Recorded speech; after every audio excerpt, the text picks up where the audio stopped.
अब यूं तो पूरे भारत के शहरों की हवा खतरनाक रूप से प्रदूषित हो चुकी है, चाहे आप किसी भी हिस्से में रहते हैं भारत के। लेकिन फिर भी सबसे ज्यादा जागरूकता दिल्ली में हो रहे प्रदूषण को लेकर आई है। चर्चा भी दिल्ली की ही होती है। आज हम अपनी तरफ से कुछ सुझाव देना चाहते हैं, दिल्ली सरकार को बताना चाहते हैं कि उसे क्या करना चाहिए।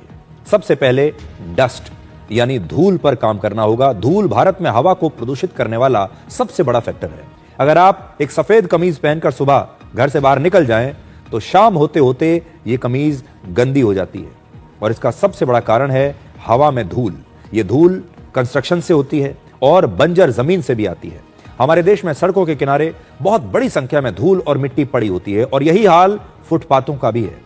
इसका सबसे आसान उपाय यह है कि सरकार को सड़कों के किनारे, बंजर जमीन पर और सभी फुटपाथों पर अब घास और पेड़ पौधे लगा देने चाहिए। हमें हर फुटपाथ पर घास लगानी चाहिए, लेकिन इसके लिए फुटपाथ से पहले अतिक्रमण हटाना पड़ेगा, गैर कानूनी पार्किंग को हटाना पड़ेगा। इसी हफ्ते दिल्ली में प्रदूषण पर सुनवाई के दौरान सुप्रीम कोर्ट ने भी माना कि ट्रैफिक से प्रदूषण फैलता है। सड़कों पर गाड़ियों की संख्या कम करनी होगी। पेट्रोल और डीजल की गाड़ियां न सिर्फ धुआं छोड़ती हैं, बल्कि उनके टायर, उनके ब्रेक्स और सड़कों पर जब इतना भार लेकर ये गाड़ियां चलती हैं, उससे भी हवा जहरीली होती है, प्रदूषण फैलता है।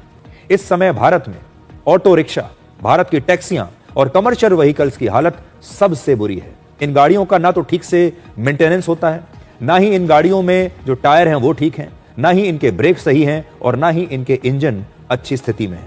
इन करोड़ों गाड़ियों की वजह से सबसे ज्यादा प्रदूषण होता है, और ये सड़कों पर पार्किंग के लिए भी अवैध रूप से इनकी पार्किंग कर दी जाती है।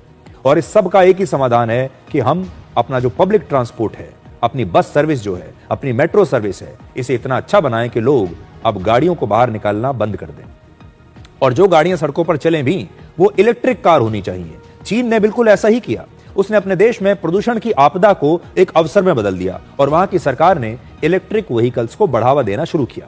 और आज चीन दुनिया भर में इलेक्ट्रिक व्हीकल के उत्पादन में नंबर 1 पर है। सबसे ज्यादा इलेक्ट्रिक व्हीकल्स वहीं बनते हैं। भारत को भी यही रास्ता अपनाना चाहिए।